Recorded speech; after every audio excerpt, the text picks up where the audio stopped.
দিনে আল ইনসাফ সামাজিক সংগঠন আরো সামাজিক কাজকামে এগিয়ে যাবে।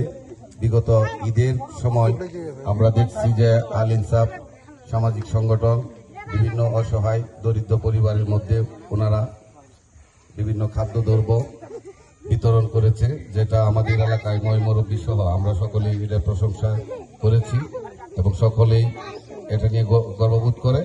আগামী দিনে আল ইনসাফ আরো দুর্বার গতিতে এগিয়ে যাবে, মানুষের পাশে থাকবে, সামাজিক কাজকর্মে এগিয়ে যাবে এবং আমরা আমাদের অবস্থান থেকে যতটুকু সম্ভব আমরা সহযোগিতা করে যাব।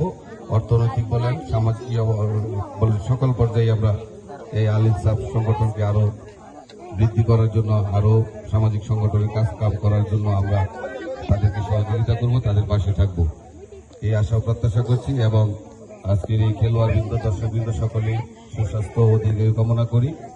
সকলকে ধন্যবাদ জানিয়ে আমি আমার বক্তব্য এখানে শেষ করছি। এখন হয়তো পুরস্কার বিতরণ করা হবে। আপনারা যারা পুরস্কার নেবেন, আরমান পরিচালনা করলে ভালো হবে যে কে কে কে পুরস্কার নেবে। তো সবাইকে ধন্যবাদ।